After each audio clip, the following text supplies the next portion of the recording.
Olá, estamos de volta com o módulo 2 do nosso curso Formação Técnica para Atuação em Cooperativa de Crédito. Você já deve ter percebido pelo módulo 1 que o nosso interesse é a preparação do profissional que já está no mercado, atuando em cooperativa de crédito, ou está iniciando no mercado e a cooperativa de crédito pode ser uma boa opção, porque o crescimento e desenvolvimento é algo que realmente vai acontecer e está acontecendo, ou quer migrar, né, de uma outra instituição financeira para a cooperativa de crédito. No módulo primeiro, nós vimos o Sistema Financeiro Nacional e terminamos inserindo a cooperativa de crédito com algumas pitadas de algumas informações. No módulo 2, nós vamos adentrar o Sistema Nacional de Crédito Cooperativo. Bem, para a gente poder entender o cooperativismo de maneira sistêmica, o cooperativismo brasileiro é formado por 7 ramos. Esse é definido pela Organização das Cooperativas Brasileiras, a OCB. A OCB define que tem o ramo agropecuário, que tem o ramo de consumo, que tem o ramo de crédito, que tem o ramo de infraestrutura, o de trabalho, produção e bens e serviço, tem o ramo de saúde e tem o ramo de transporte. Então nós vamos dizer o seguinte, de vez em quando encontra colegas do cooperativismo falando a cooperativa do segmento agropecuário, do segmento consumo, é do ramo. Porque entende a OCB que o cooperativismo é uma árvore frondosa e que tem ramos, ramificações. Entre eles, a gente tem o crédito, que é onde nós vamos nos especializarmos aqui, vamos nos atermos aqui, ok? Não vou aqui ficar lendo para vocês, né, as definições do que está em cada ramo, está aqui.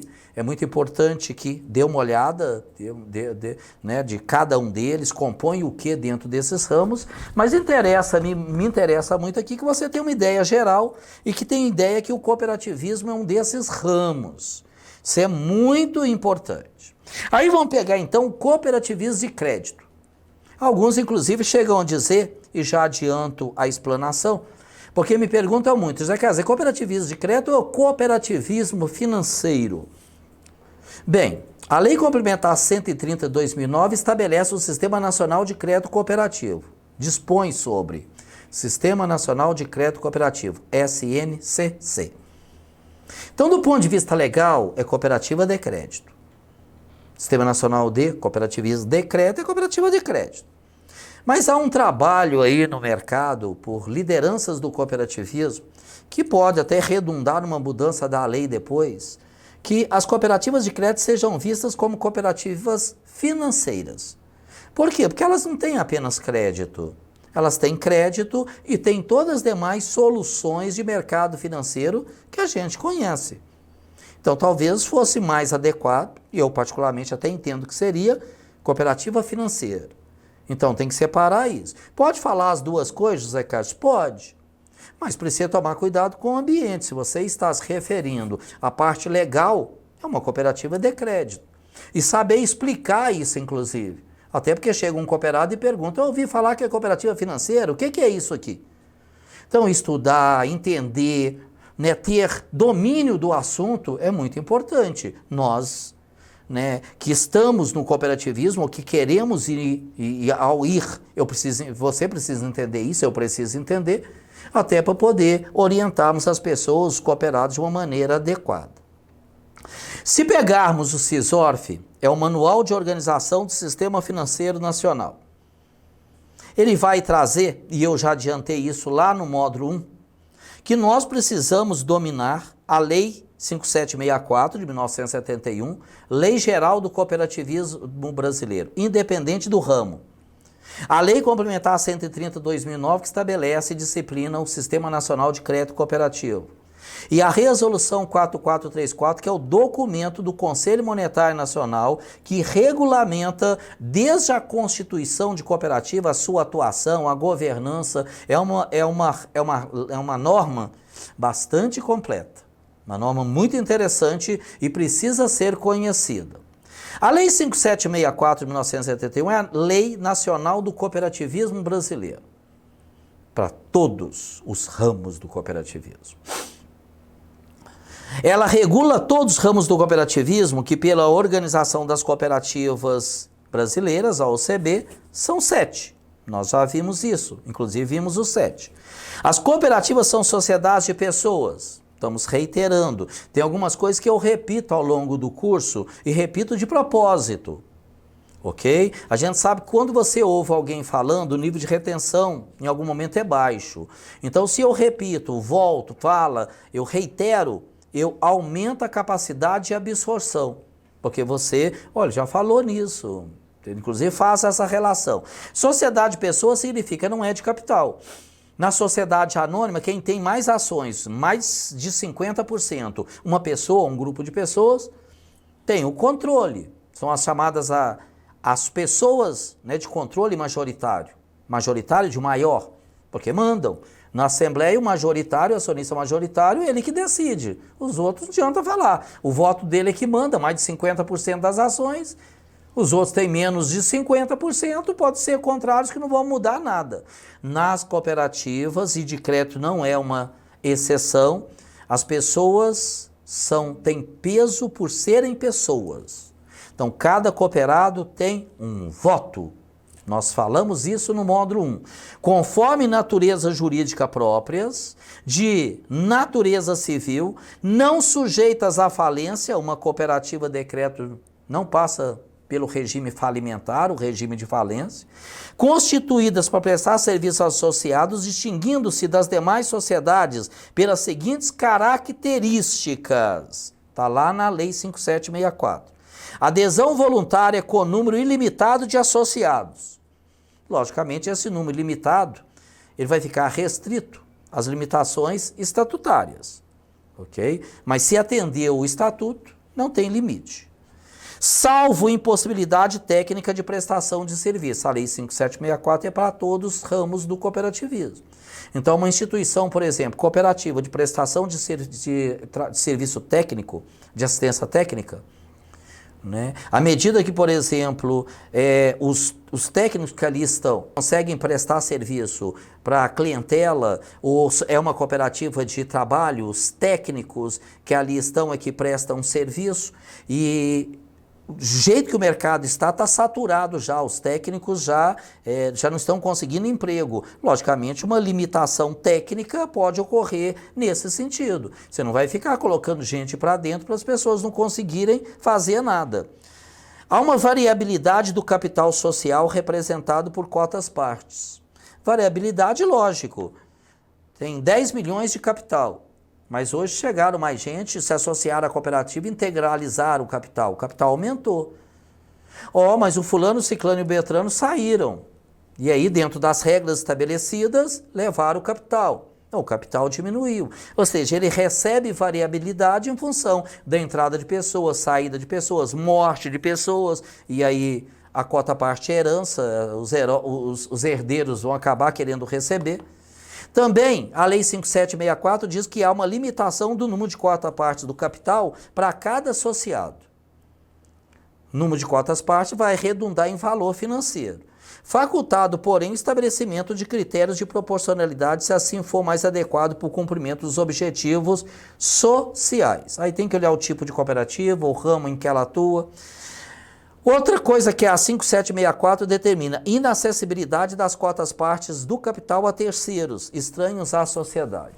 Isso tem uma grande discussão aí. Alguns juízes, por exemplo, a pessoa deve uma empresa, o devedor é um cooperado, a empresa entra na justiça pedindo, por exemplo, os valores que estão em cota-parte na cooperativa. Alguns juízes têm, inclusive, dado, e estão errados. A lei não permite. A cota-parte não pode ser transferida para uma pessoa física ou jurídica que não seja associado da cooperativa. Então, isso é justamente para proteger a cooperativa, porque senão a cooperativa sumiria. O cara está devendo aqui, mas tem cota-parte lá, entra na justiça, toma o recurso da cooperativa. E no crédito, por exemplo, isso é muito importante. O patrimônio líquido da cooperativa, onde estão as cotas-partes, é o que gera alavancagem financeira, o chamado índice de Basileia, e a gente vai ter condição de falar disso um pouco mais à frente. Outra característica determinada por lei é a singularidade do voto. Podendo as cooperativas centrais, singularidade do voto é justamente cada pessoa ter um voto. Podendo as cooperativas centrais ou confederações, cooperativas centrais e federações são as mesmas coisas. Ou as confederações de cooperativas, com exceção das que exerçam atividade de crédito, optar pelo critério de proporcionalidade. Hoje já tem até uma mudança 5764, já permite isso também para quem é do crédito. Se você tem umas cooperativas singulares que são associadas de uma cooperativa central, por exemplo, 10 singulares. Algum tempo atrás, antes da Lei Complementar 130, em 2009, cada cooperativa singular tinha um voto na cooperativa central. Com a Lei Complementar 130 de 2009, isso mudou, porque isso aqui ficou extensivo também para as cooperativas de crédito. Cada cooperativa singular leva a quantidade de votos, para ficar mais fácil entender, do número de cooperados que ela tem. Então é mais ou menos para entender. Uma cooperativa singular tem 2.000 votos, 2.000 cooperados, levaria 2.000 votos. A outra tem 3.000 cooperados, levariam 3.000 votos, ou seja, proporcionalidade tem mais associado, vai ter mais peso nos votos da central. Isso é justamente para garantir que uma pessoa, um cooperado, um voto na singular, tenha esse peso na respectiva central, ou na respectiva central, quando a singular vai fazer voto na cooperativa central. A gente leva a proporcionalidade do volume de cooperados na cooperativa de atendimento, que é a chamada cooperativa singular. Outra regra da lei: o quórum para funcionamento e deliberação da Assembleia Geral é baseado no número de cooperados, de associados e não de capital. Já foi explicado isso. Não é por número de cotas partes. Cada cooperado é um voto. Cada cooperada é um voto. Outro dispositivo legal: o retorno das sobras líquidas do exercício proporcionalmente às operações realizadas pelo associado, salvo deliberação em contrário da Assembleia Geral. Isso é muito importante. Nas cooperativas de crédito serão sempre proporcionais às operações. Eu expliquei isso no módulo 1. Lembra da operação de custo de R$10, que a pessoa pagou 15? Logicamente que sobraram R$5, que não é lucro da cooperativa, é sobra. Ao final do exercício, esses R$5 descontados, FATS e fundo de reserva, ou fundo de assistência técnica, educacional e social e fundo de reserva, o que sobra, em tese, tem que ser devolvido para aquela pessoa que pagou a mais. Não pode devolver para o outro que não fez a operação. É proporcional às operações realizadas. Então, na verdade, a gente percebe que na cooperativa que não tem lucro, tem a sobra, quando devolve o que está sobrando, na verdade é uma devolução. Por isso que eu falo devolve. É o que eu paguei a mais. Porque o ideal é que numa cooperativa a operação custa 10, eu pago 10 por ela. Porque a cooperativa não objetiva lucro, ela objetiva me prestar o serviço. Mas ter esse cálculo exato é muito difícil. É extremamente difícil. Então, quase sempre vai sobrar alguma coisa. É importante que se sobre, que se reinvista na cooperativa, e aí vai para a Assembleia, e é muito importante que o Conselho de Administração tenha um projeto, um plano, uma estratégia de longo prazo, para mostrar para os cooperados, convencer os cooperados, e inclusive, ao convencer os cooperados, garantir que a Assembleia aprove aquilo que dê consistência à estratégia do Conselho de Administração. Um outro critério, dispositivo legal, é a indivisibilidade dos fundos de reserva e da assistência técnica educacional e social. O que é isso? Quando o cooperado sai da cooperativa, ele leva o capital dele, o capital que está em cotas parte, o capital que ele integralizou. O que estiver em fundo de reserva ou no FATS, o cooperado nunca mais coloca a mão. O fundo de reserva é da cooperativa, e nem se a cooperativa for liquidada, isso é devolvido para o cooperado. E o Fundo de Assistência Técnica Educacional também não, e deve ser aplicado e investido na educação dos cooperados e, se o regulamento permitir, dos empregados da cooperativa. Outro dispositivo legal é neutralidade política e indiscriminação religiosa, racial, social. Uma cooperativa não deve ter posicionamento político ou partidário. Aliás, bagunça a vida de uma cooperativa. A cooperativa não deve ter mistura entre a política municipal, estadual, ou seja, de vereador, de prefeito, de deputado estadual, de governador e por aí, daí para frente, com a sua estruturação. Isso sempre causa problema e, aliás, se fizer isso, está descumprindo a lei. Também, a área de admissão de associados é limitada às possibilidades de reunião, controle, operações, prestação de serviço. Se a cooperativa não consegue controlar, prestar o serviço, para que ela vai atuar na área?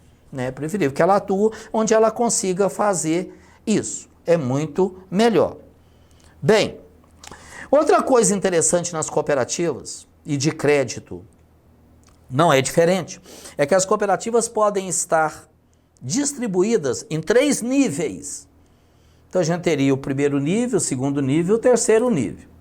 O primeiro nível são as cooperativas singulares. São aquelas constituídas pelo número mínimo de 20 pessoas físicas. E elas precisam atender essas pessoas.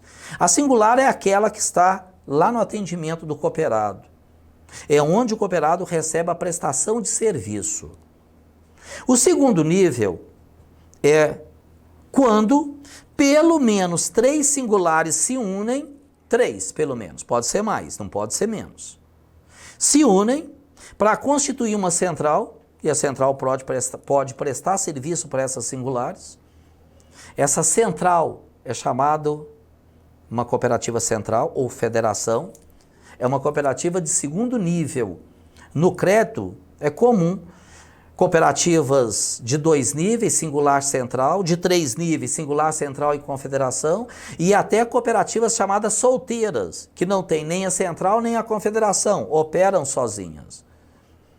E a cooperativa de terceiro nível é a cooperativa, são as confederações, constituídas de cooperativas centrais ou federações. No mínimo 3 centrais ou confederações.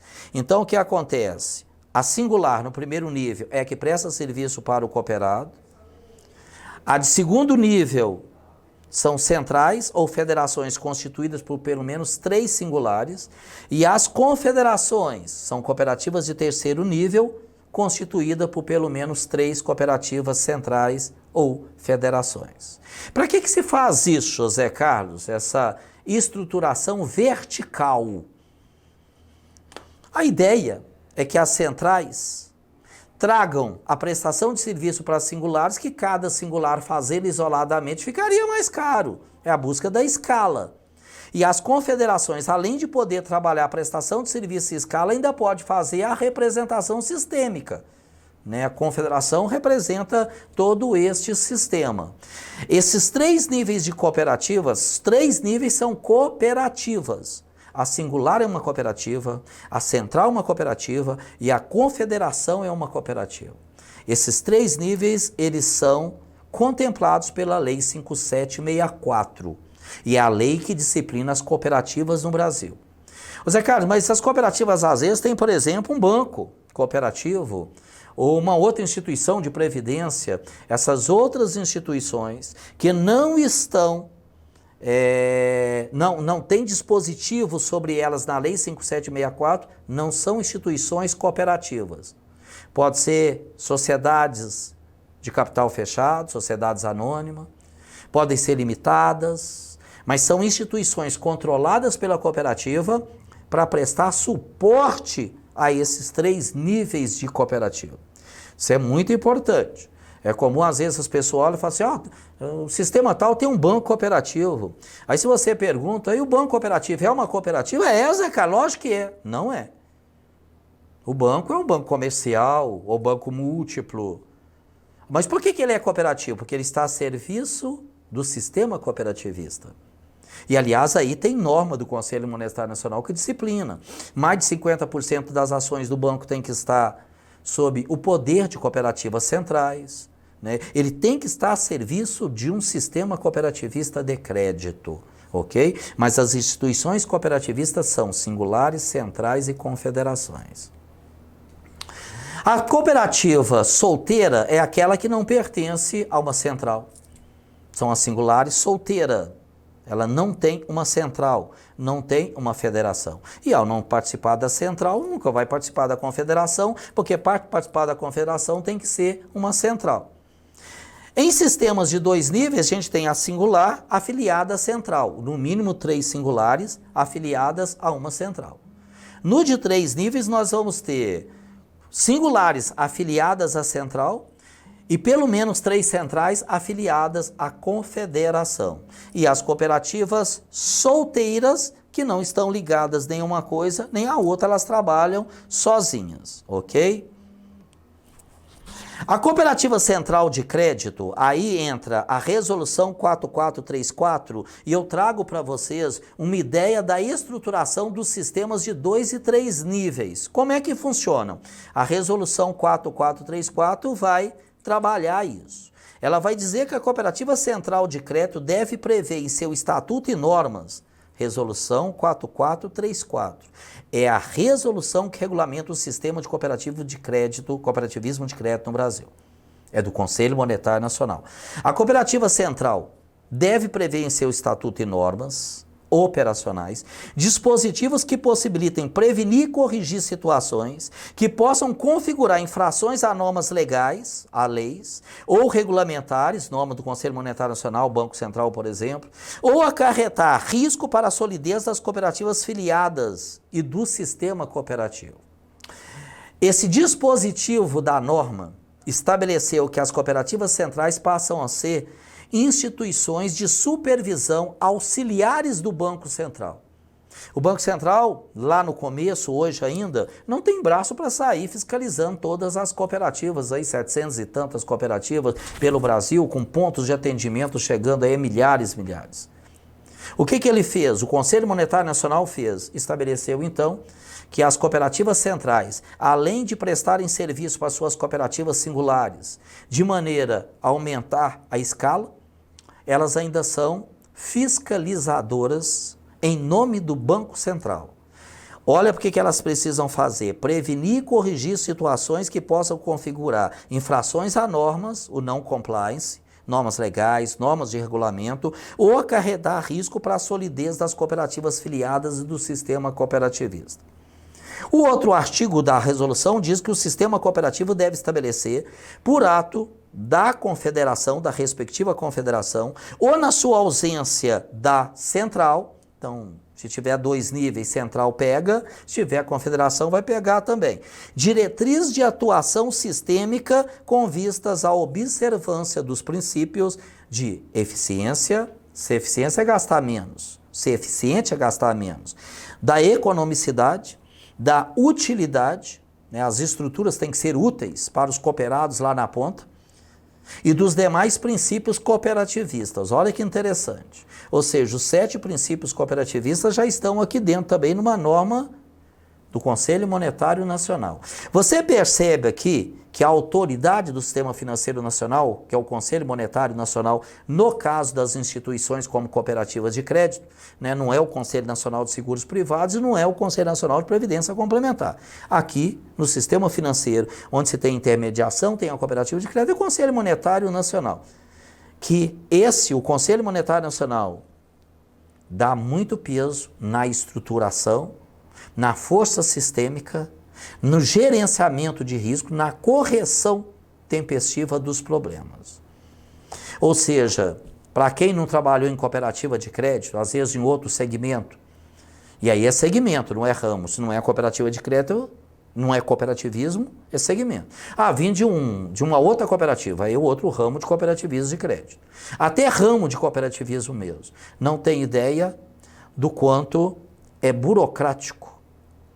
Tem uma supervisão pesada no sistema financeiro nacional e nas cooperativas de crédito. Muita gente chega e assusta. Mas, cara, tem regra demais, tem muito manual, eu não dou conta de ler aquilo. Cara, você vai para uma cooperativa de crédito, já vai sabendo de uma coisa, tem muita coisa para ler. Eu trabalhava numa empresa, cara, nunca tive que ler nada. Ok, na cooperativa de crédito você precisa ler. É sua obrigação. E tem muita coisa, não é pouca coisa não. A cooperativa central de crédito ou confederação, uma coisa ou outra, deve desempenhar as seguintes funções com relação às cooperativas filiadas. É um outro artigo da 4434. Supervisionar o funcionamento, a central supervisiona suas afiliadas singulares. Verificando o cumprimento da legislação, regulamentação em vigor e das normas próprias do sistema cooperativo.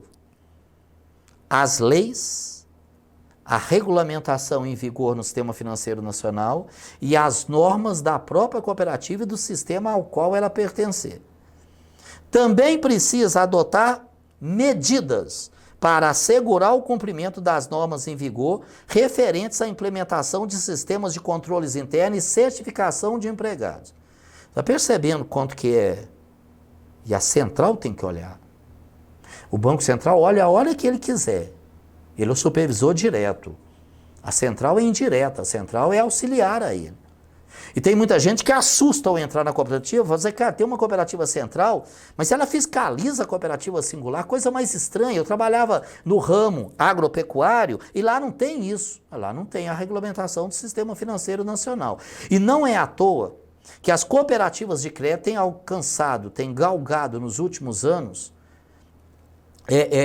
um espaço, né, uma altura absurda, porque o nível de profissionalismo exigido pelo supervisor, pelo normatizador do sistema financeiro nacional é muito grande. Até porque o sistema financeiro, quando dá problema, a gente já sabe muito bem o que é que acontece, o risco é muito alto.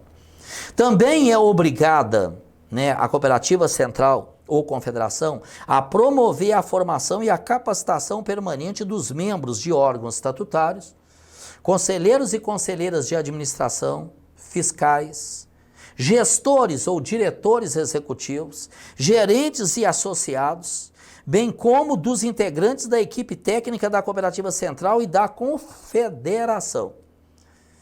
Eu chamo a atenção de você aqui para uma coisa, promover a formação e capacitação inclusive de associados. Ô Zé Carlos, coisa mais louca é a cooperativa tem um princípio, está no DNA dela, entre os 7 princípios, o DNA da cooperativa tem uma composição bastante interessante.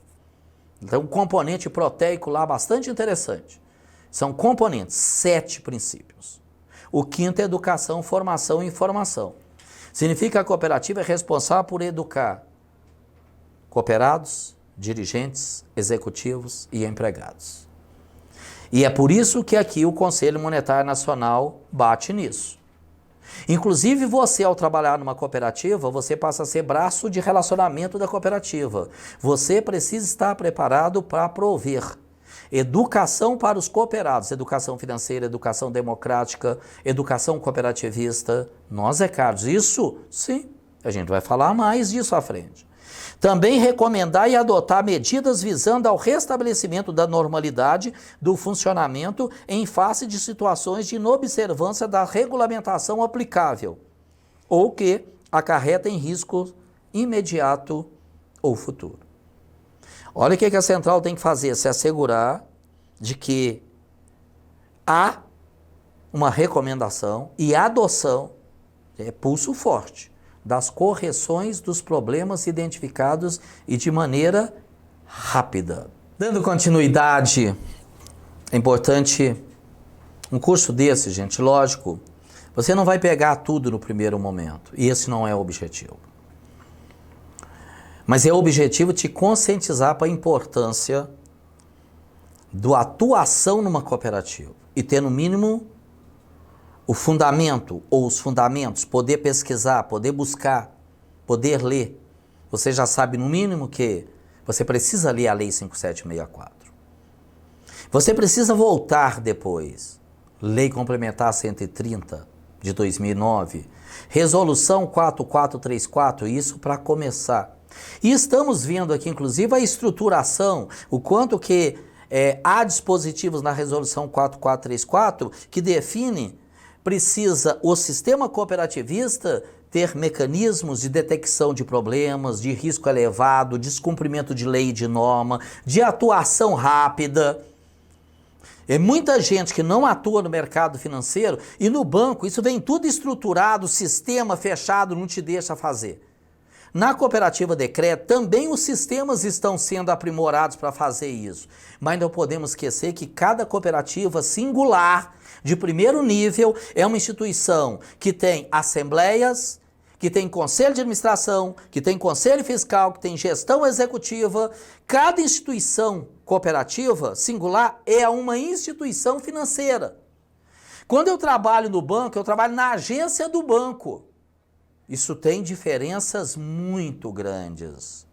Isso faz com que nós, que atuemos em cooperativa ou queiramos atuar, precisamos ter muito mais força de vontade, de convicção, de leitura, de entendimento. Imagina você como secretário do Conselho de Administração, faz uma relação e, logicamente, fazendo as adaptações necessárias, as proporcionalizações. É a mesma coisa que está trabalhando com a presidência de um conselho no Bradesco, no Itaú. Logicamente tem que proporcionalizar, mas as responsabilidades inerentes são basicamente as mesmas. E às vezes as pessoas não se dão conta disso. Se não, Zé Carlos, eu trabalhava ali na agência tal, do banco tal, e agora estou ali, mas eu estou como assessor do Conselho de Administração ou da diretoria executiva. Eu costumo olhar e falar, meu amigo, você precisa entender muito de lei e de norma do mercado financeiro. Você precisa entender muito gerenciamento de riscos, de soluções. Soluções para o cooperado são todos produtos e serviços, mas soluções para mim são mais do que produtos e serviços. Por exemplo, educação. Educação não é um produto e serviço. Educação é um atributo de valor que a cooperativa entrega e faz parte do pacote. Você entende disso? Não, a gente tem uma ideia, mas vai dar tudo certo. Ter uma ideia e vai dar certo, eu não sei se vai dar certo. A gente precisa ser profissional. Ser profissional é ser bom. Continuando ainda na resolução 4434, ela vai dizer que a cooperativa central ou confederação deve comunicar ao Banco Central do Brasil os requisitos e critérios adotados para admitir a filiação e proceder à desfiliação de cooperativas, abordando a estratégia de viabilização da filiação de cooperativas recém-constituídas que ainda não atendam a possíveis requisitos relativos à parte patrimonial e estrutura organizacional para o provimento dos serviços tratados neste capítulo. A central ou a confederação percebe na filiação, na admissão de uma cooperativa singular, que ela tem dificuldades do ponto de vista estrutural, ela precisa comunicar ao Banco Central. Você está vendo, em vários outros segmentos do mercado, constitui empresa e começa a operar. E muitas vezes tem problema, você descobre na hora que dá errado. Aqui tem uma série de controles, contrapesos. Também tem que comunicar ao Banco Central irregularidades ou situações de exposição anormal a riscos. Para saber a situação anormal de risco, tem que entender de gerenciamento de riscos, dos conceitos de riscos, ter excelentes políticas de risco, conhecer as políticas, conhecer os manuais. Você não vai necessariamente estar na central, mas se estiver lá, tem que ajudar a fazer. E estando na cooperativa, tem que zelar para que não seja pega numa situação desta. Porque senão precisa ser comunicado ao Banco Central, o que não é nada interessante. Identificadas em decorrência do desempenho das atribuições de supervisão auxiliar. Essa supervisão auxiliar é auxiliar ao Banco Central. O Banco Central é supervisor. Ele não consegue supervisionar diretamente todo mundo. Então, nós já vimos isso, a resolução 4434 estabelece cooperativa central. A singular, que tem uma central. A central é supervisor auxiliar. Ela auxilia o Banco Central. Inclusive medidas tomadas ou recomendadas e eventuais obstáculos para a sua implementação. A singular não está querendo implementar, o diretor, eu acho, ele não gosta muito desse negócio, não concorda. Pois é, isso tem que ser comunicado ao Banco Central. Destacando as ocorrências que indique possibilidade de futuro desligamento. Se ela não cumpre as regras, lá na frente pode inclusive redundar em desligamento. Isso também tem que ser comunicado ao Banco Central. A cooperativa central também deve comunicar, em deferimento de pedido de filiação de cooperativa de crédito em funcionamento ou em constituição, está constituindo uma cooperativa singular ou ela está constituída, pediu para uma central para se afiliar. A filial, a central, pelo seu conselho de administração, por razões que têm que estar evidenciadas, resolveu não aceitar. Bem, isso tem que ser comunicado, porque a cooperativa singular vai ficar sem pai nem mãe.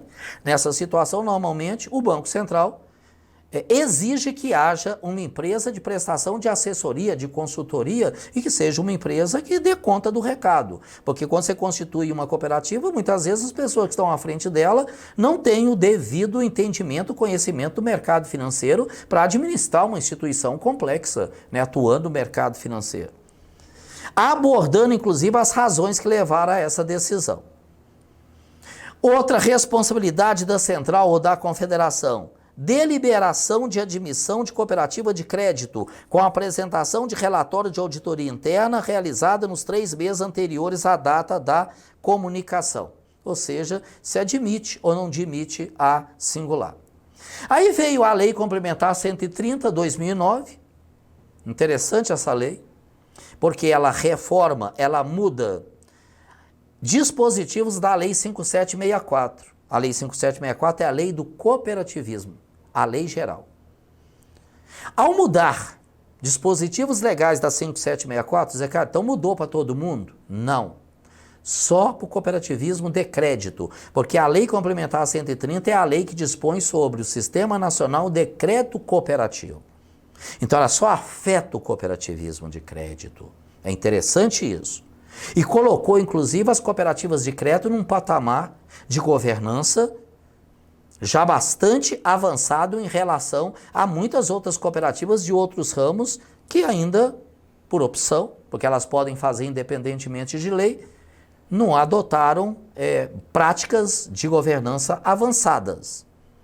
Essa lei dispõe sobre o Sistema Nacional de Crédito Cooperativo, revoga dispositivos da 4595 e da 5764. A 4595 de 64 é a que regulamenta o Sistema Financeiro Nacional, é a que implanta o Banco Central no Brasil, e a 5764 e 71, a do cooperativismo. As competências legais do Conselho Monetário Nacional e do Banco Central em relação às instituições financeiras aplicam-se às cooperativas de crédito, né? Isso é colocado de maneira clara, transparente, evidente, na Lei Complementar 130/2009. As instituições financeiras, as competências do Conselho Monetário e do Banco Central, tanto as instituições cooperativas, inclusive as instituições que prestam serviço para as cooperativas de crédito. Gente, isso vai fechando. Saber entender, saber fazer certo, saber fazer bem feito no crédito cooperativo é essencial. É ser profissional. As cooperativas de crédito destinam-se principalmente, ou seja, antes de qualquer coisa, a prover, por meio da mutualidade, esse é o artigo 2º da Lei Complementar 130, da mutualidade. Mutualidade é aquilo, é mútuo, então faz em função de todos, mas tem que ser bom para todos. Não é para atender o fulaninho em detrimento dos outros. A prestação de serviços financeiros aos associados, aos cooperados, sendo assegurado o acesso aos instrumentos do mercado financeiro. Ou seja, se estabeleceu aí o que a gente chama no mercado core business. O que é o objetivo da cooperativa? O artigo 2º, essa última fala. Também define a Lei Complementar 130/2009 que a captação de recursos e a concessão de créditos e garantias deve ser restrita aos associados. A cooperativa é para atender associado. Aliás, em função dessa relação é que estabelece o ato cooperativo.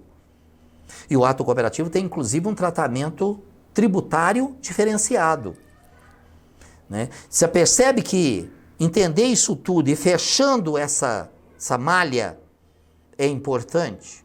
Entender uma cooperativa de maneira sistêmica, de maneira geral, para poder sentar com um cooperado e ter tranquilidade de falar. E não precisa ter PhD para fazer isso, né, gente? Continua a Lei Complementar 130, ressalvados a captação de recursos dos municípios, de seus órgãos ou entidades e das empresas por eles controladas, as operações realizadas com outras instituições financeiras e os recursos obtidos por pessoa jurídica em caráter eventual a taxas favorecidas ou isentas de remuneração. Então, na realidade, a captação de recursos, a concessão de créditos e garantia deve ser restrita aos associados, ressalvados a captação de recursos de município, que a Lei Complementar 130 permite. Uma cooperativa pode captar, tem algumas regras a serem aplicadas, eu não vou entrar nisso aqui. Também dos órgãos ou entidades das empresas controladas pelos municípios, isso foi um avanço, pode melhorar ainda muito, tem muita limitação, mas muito município em que a cooperativa trabalha sozinha, quer dizer, ela é que leva benefício para os cooperados, para a comunidade, e o município só podia ter uma conta de movimento num banco lá no outro município. Hoje não, hoje já é permitido. As operações realizadas com outras instituições financeiras, a cooperativa pode buscar recursos de outras instituições financeiras, inclusive, os chamados repasses, e os recursos obtidos de pessoas jurídicas em caráter eventual a taxas favorecidas ou isentas de remuneração, porque isso, se vem com taxas favorecidas ou sem remuneração, logicamente facilita a vida do cooperado. E quando fala de pessoas jurídicas, são pessoas jurídicas, por exemplo, que fazem fomento, que são especializadas em ajudar a contribuir para o desenvolvimento social. É permitida a prestação de outros serviços de natureza financeira e afins a associados e não associados. Logicamente, com regulamentação, o tratamento contábil para identificar esse negócio, porque foge do que nós chamamos de ato cooperativo e, aliás, caímos nele, ato cooperativo. Denominam-se atos cooperativos praticados entre as cooperativas e seus associados, entre os associados e as cooperativas, e pelas cooperativas entre si, quando associadas, singular e central, por exemplo, para a consecução dos objetivos sociais. Legal. O ato cooperativo, e está lá nas leis 5764, não implica operação de mercado, nem contrato de compra e venda de produto ou mercadoria. A gente falou nisso e estamos repetindo de maneira proposital. Sabe, isso é muito importante entender. Ele tem, inclusive, tratamento tributário diferenciado. Não é venda o ato cooperativo. É entrega de soluções por meio da mutualidade, artigo 2º da Lei Complementar 130 de 2009. Essa estruturação, gente, isso é muito importante, muitíssimo importante. E é isso que gera a característica, a qualidade da mutualidade. Por isso que está lá no artigo 2º da Lei Complementar 130, em que há reciprocidade ou troca. A mutualidade é característica, tem como característica isto: troca realizada de modo recíproco. Mutuação é mútuo. Mutualidade de grandes benefícios. A mutualidade é um conjunto de pessoas unidas numa cooperativa, cada qual com seus direitos, mas suas obrigações, em que todos têm um único objetivo: todos serem beneficiados. Lógico que cada qual de acordo com a sua estrutura de negócios. Eu costumo dizer, um cooperado com grande capacidade financeira, patrimonial, etc., em função das políticas de crédito, pode levar mais dinheiro. Um cooperado com faturamento ou com uma receita, com uma renda pequenininha por mês, ele vai levar muito menos dinheiro. Isso é, aliás, o valor e até a atuação principiológica de equidade, tratar os diferentes de acordo com as suas diferenças. Os resultados das operações com não associados é o ato não cooperativo. O que não é com associado não é ato cooperativo. Serão levados à conta do Fundo de Assistência Técnica, Educacional e Social. Significa, nós fizemos a operação, o custo é 10, pagou-se 15. O mesmo exemplo, mas é não cooperado. Esses 5, que no exemplo lá atrás eu disse, tira FATs, fundo de reserva, e são sobra, na operação com não cooperado, esses 5 é lucro, porque é não cooperado. E ele deve ser elevado, descontada a tributação aplicável a lucro, ao Fundo de Assistência Técnica, Educacional e Social, que é onde estão os recursos alocados para serem aplicados em educação do quadro de cooperados e dos empregados. E serão contabilizados em separado, de modo a permitir cálculo para incidência de tributos. Lógico. Não tem tributo no ato cooperativo, no resultado do ato cooperativo. Mas se não é ato cooperativo, se há operação com não cooperado, não é sobra, é lucro. Então, logicamente, tem que oferecer a tributação de lucro. Esses resultados não comporão o resultado da cooperativa que será levada à Assembleia Geral para a decisão dos cooperados. O que é lucro com as operações com não cooperados, não vão para os cooperados decidirem se devolve aos cooperados, se vai para o fundo de reserva, se capitaliza no capital dos cooperados, integraliza. Isso não vai. Ele vai ficar no FATS, quietinho, para ser utilizados, logicamente que descontados os valores de tributos incidentes, ali para ser aplicados em educação. Ou seja, e até, gente, aí vem uma coisa, uma cooperativa para ter atos não cooperativos, os atos que não são caracterizados como atos cooperativos, ela tem que ter uma estrutura de contabilidade, de sistema de controle muito bons. Porque em algum momento, se ela não tiver, ela não consegue separar essas coisas. Outra colocação da Lei Complementar 130 é que a concessão de créditos e garantias a integrantes de órgãos estatutários, conselheiros e conselheiras de administração, fiscais e diretores e diretoras executivas, assim como a pessoas físicas ou jurídicas que com eles mantenham relações de parentesco ou negócio, deve observar procedimentos de aprovação e controle idênticos aos dispensados das demais operações de crédito. Olha que interessante isso. Um conselheiro de administração ou conselheira ou fiscal, ou diretor, não pode ter um tratamento que gere mais benefícios do que as operações com os demais cooperados. Os procedimentos de aprovação, de controle, são idênticos.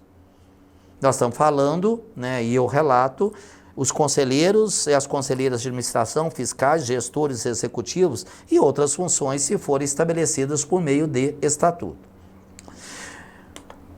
A mesma lei complementar continua. O quadro social das cooperativas de crédito, composto de pessoas físicas e jurídicas, é definido pela Assembleia Geral com previsão no Estatuto Social. A Assembleia Geral, né, de Constituição é que estabelece o Estatuto. E só uma Assembleia Geral extraordinária que pode alterar o Estatuto depois. O Estatuto é a vontade dos donos. Não serão admitidas no quadro social de sociedade cooperativa de crédito pessoas jurídicas que possam exercer concorrência com a própria sociedade cooperativa. Ou seja, não pode se associar à cooperativa em empresas que ofereçam produtos e serviços que concorram. Nem a União, os estados, o Distrito Federal, os municípios, eles não podem ser associados da cooperativa. O município pode manter recurso na cooperativa, ele não pode ser associado da cooperativa. Bem como os respectivas as empresas autárquicas, as autarquias, as fundações e empresas estatais independentes. E aí vem a Lei Complementar 130, a gente traz uma coisa interessante. Nas empresas, de maneira geral, com a evolução da governança dos anos 70, 1970, 1980, especialmente 1990 para cá, se avançou muito, especialmente na cultura que nós temos, herdada dos Estados Unidos, que tem uma relação muito próxima de Reino Unido, uma cultura de governança. É muito interessante e importante separar estratégia de execução estratégica. E nessa separação, o Conselho de Administração passa a ser o órgão de direcionamento estratégico. E a diretoria executiva passa a ser o órgão, juntamente com gerentes e quadro operacional, de execução da estratégia. Se a gente lembrar das cooperativas de crédito 2000 para trás, 2010 começou a mudar. 2015 mudou muito e está mudando. Os diretores executivos, os gestores executivos, eram do Conselho de Administração. Elegiam-se os conselheiros e conselheiras de administração, e alguns conselheiros e conselheiras de administração viravam conselheiros ou conselheiras com função executiva. O que significa isso? Eram conselheiros, tinham assento no conselho, mas também implementava a estratégia. Esse gestão executiva, diretoria executiva é de executar a estratégia. Misturar estratégia com gestão é um negócio complicado. O ideal é separação. Porque se há limitação de execução, de implementação, acaba essas limitações tirando o fôlego do estabelecimento da diretriz estratégica. A Lei Complementar 130 começou a mexer nessa coisa em 2009 para as cooperativas de crédito. Ela diz que as cooperativas de crédito com conselho de administração podem criar diretoria executiva subordinada ao conselho de administração na qualidade de órgão estatutário, então tem que estar especificado no estatuto, composto por pessoas físicas associadas ou não, lá atrás, para ser um executivo na cooperativa, tinha que pertencer ao conselho de administração. Então tinha que ser cooperado. Porque se não fosse cooperado, não seria eleito em assembleia. Com esse novo dispositivo legal, não precisa mais ser associado. A cooperativa pode buscar técnicos especializados em gestão executiva para gerir a cooperativa. E essas pessoas são indicadas pelo Conselho de Administração. É o artigo 5º da Lei Complementar 130. A lei deixou claro a possibilidade da separação entre estratégia. Né? Vai vir aí uma resolução, a 4434, que vai inclusive dizer, tá, e quem estiver no conselho não pode estar na diretoria executiva, quem está na diretoria executiva não pode estar no conselho, especialmente para as cooperativas com maior nível de complexidade, como as chamadas plenas e clássicas com mais de 50 milhões de ativos totais, a gente verifica isso. Também, a partir da Lei Complementar 130, que abre espaço para uma governança mais parruda, profissional, a Resolução 4434 do Conselho Monetário Nacional determinou a observância de uma política de governança que precisa ser aprovada pela Assembleia Geral e que aborde pelo menos os seguintes aspectos: representatividade e participação. Como é que o cooperado se participa? Onde ele participa? Na Assembleia. Ele é representado por si mesmo, a representação direta, indireta, por meio de delegado. Ele elege o Conselho de Administração, é uma democracia indireta, onde o Conselho de Administração representa o cooperado. Como que o cooperado participa? A direção estratégica está dentro do Conselho de Administração, não está, é separada. A gestão executiva, que está ligada ao assunto anterior, a fiscalização e controle, como é que se dá? Interessante isto. A aplicação dos princípios de segregação de funções, para evitar conflito de interesse. Remuneração dos membros dos órgãos estatutários. A aplicação da transparência, equidade, ética, educação cooperativista, responsabilidade corporativa e prestação de contas. Sem falar que transparência, equidade, responsabilidade corporativa e prestação de contas são os 4 princípios de governança estabelecidos pelo Instituto Brasileiro de Governança Corporativa, e a resolução traz isso. Ou seja, uma política de governança é aquela que determina como a cooperativa vai aplicar o processo de administração. Quem manda, manda até onde, manda de que forma, como se segrega, como se evita o conflito de interesse. E é interessante que aí vem, dentro do cooperativismo temos 3 divisões de cooperativas. A cooperativa de capital e empréstimo, não é aquela divisão singular, central e confederação, de primeiro nível, segundo nível e terceiro nível. É apenas uma classificação da cooperativa de primeiro nível, singular. Ela pode ser de capital e empréstimo, ela pode ser clássica, e ela pode ser plena. Capital e empréstimo é a menos complexa. Clássica, complexidade mediana. E as plenas, de alta complexidade.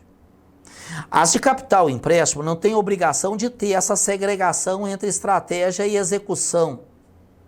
Mas as clássicas, que são de estrutura de complexidade mediana, com mais de 50 milhões de ativos totais, apurada a média nos 3 últimos anos, e a cooperativa plena, precisam ter uma estrutura de conselho de administração e a diretoria executiva completamente segregado. É a segregação total entre conselho de administração ou órgão estratégico e diretoria executiva ou órgão tático. Então, se você vai adentrar uma cooperativa, especialmente as clássicas com mais de 50 milhões de ativos totais e as plenas, e você vê a diretoria executiva, é quem você vê no dia a dia, né? Aquela diretoria executiva é o órgão tático, o órgão máximo de estratégia, que inclusive é o que determina o que a diretoria tem que fazer, é o conselho de administração e que não faz parte do dia a dia das operações da cooperativa, senão na realidade está entrando naquilo que é execução. Ao separarmos isso, a resolução 4434 também define que nenhum membro de órgão estratégico pode desempenhar a função executiva.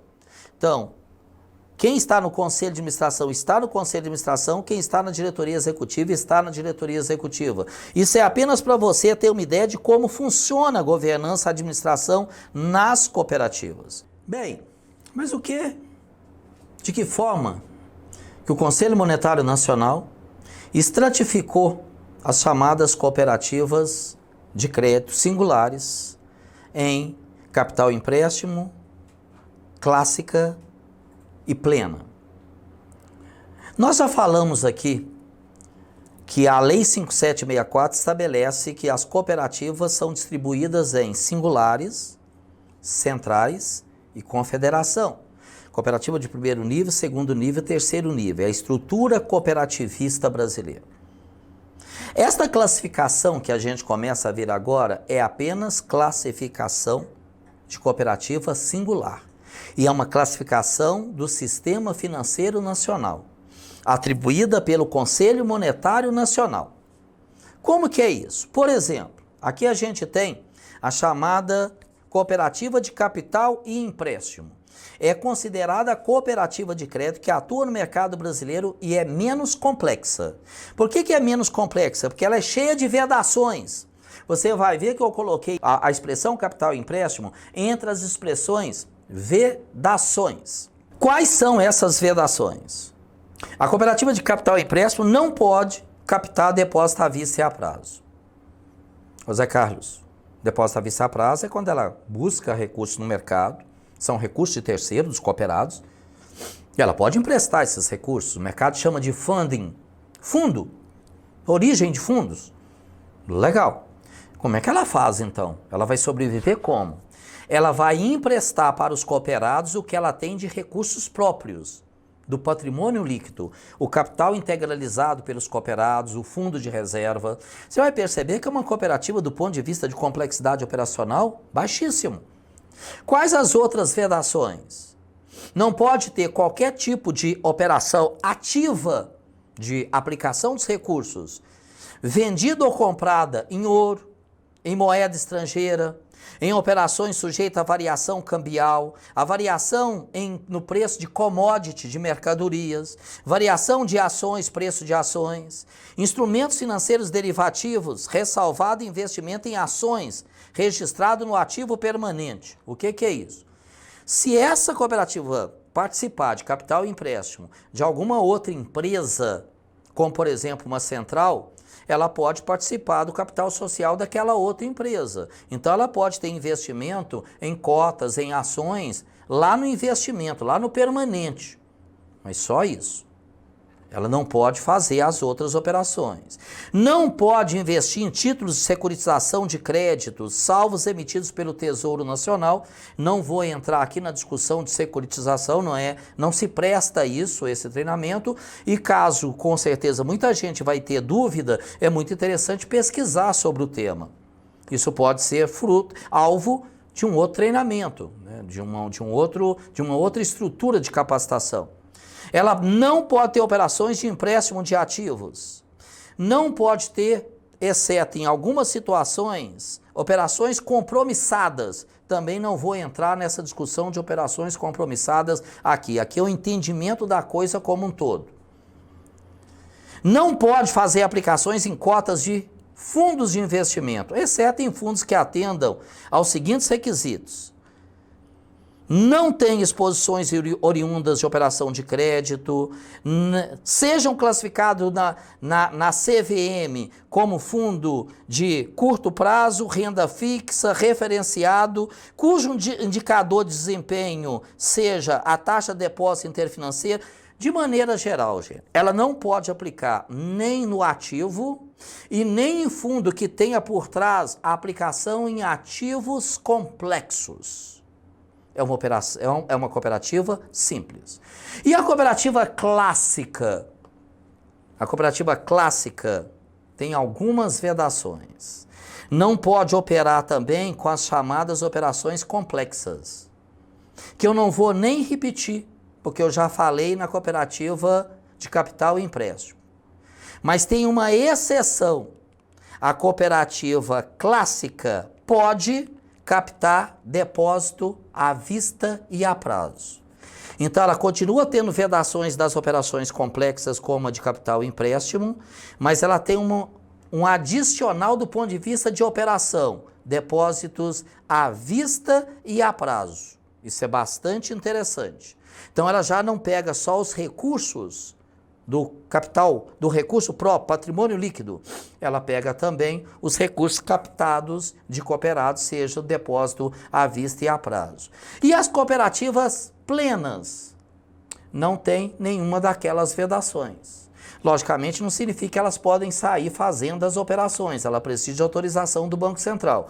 Mas ao não ter vedação, ela pode pedir ao Banco Central. Porque se uma cooperativa clássica pedir ao Banco Central para operar derivativo, o Banco Central vai dizer, a resolução 4434 veda para você. Então você não pode nem pedir. A plena pode pedir, tendo autorização do Banco Central, pode executar. E agora você percebe por que o Banco Central, ou melhor, o Conselho Monetário Nacional pegou as cooperativas clássicas com mais de 50 milhões de ativos, média nos últimos 3 anos, as cooperativas plenas e esses dois tipos de cooperativa pela complexidade maior precisam ter governança segregada, Conselho de Administração e Conselho de Administração, gestão executiva e gestão executiva. E aí vem o artigo 28 da resolução 4434 e diz o que o Conselho de Administração tem como responsabilidade nessas cooperativas. Nas cooperativas com segregação, você está entendendo o processo de administração da cooperativa.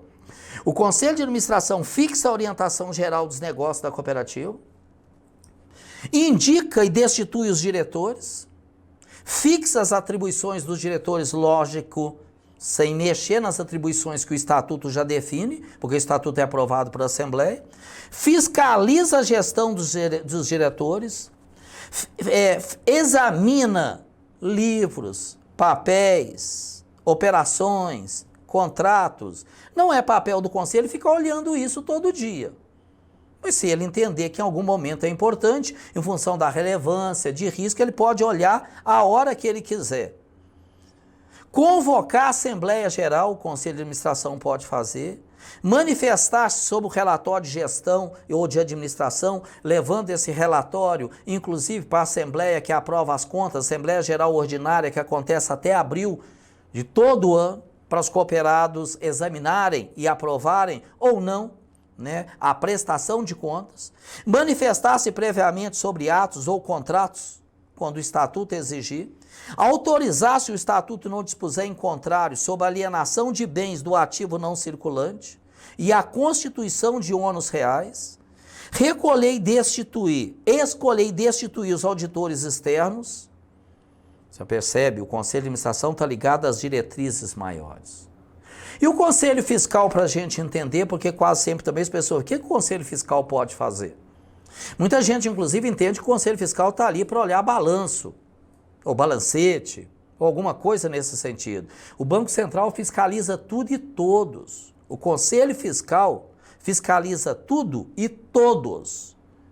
Ele, por exemplo, aí entra o artigo 31 da 4434, fiscaliza por qualquer de seus membros, ou seja, um conselheiro fiscal pode fiscalizar individualmente os atos dos administradores, dos conselheiros de administração, das conselheiras, dos diretores executivos, o cumprimento dos seus deveres legais e estatutários, se eles estão cumprindo, ou seja, do planejamento estratégico, orçamentário, de expansão. O Conselho Fiscal fiscaliza tudo. Não é balanço. Balanço é um quesito importante, mas não é o único. E, aliás, balanço olha para trás. Balanço é coisa fechada. O Conselho Fiscal tem que se assegurar, inclusive, que o Conselho de Administração esteja olhando para frente. Planejamento estratégico. Opinar sobre as propostas ligadas à fusão, desmembramento da cooperativa, incorporação, analisar as demonstrações contábeis todos os meses, logicamente, opinar sobre a regularidade das contas da administração. O Conselho de Administração aprova o relatório de administração dos diretores e leva para a Assembleia. E na Assembleia, o Conselho, uma Assembleia Geral Ordinária, o Conselho Fiscal tem que se posicionar. Ele tem que ser favorável ou não, ou ressalvar alguma coisa naquela prestação de contas para dar tranquilidade para os cooperados aprovarem as contas. Convocar auditor interno e externo sempre que necessário. Os conselheiros fiscais podem convocar auditores.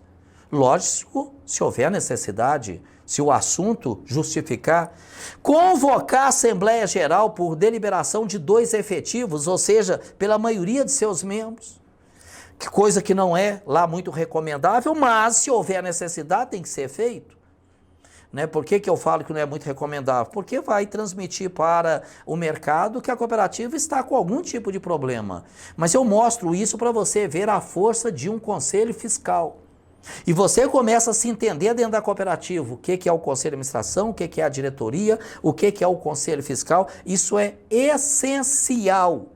Também é obrigação do conselho fiscal ou dos conselheiros individualmente comunicar por meio de qualquer de seus membros individualmente aos órgãos de administração da cooperativa, à Assembleia Geral, ao Banco Central do Brasil, erros materiais, fraudes ou crimes de que tomarem ciência, bem como a negativa da administração em fornecer informação ou documento para o Conselho Fiscal.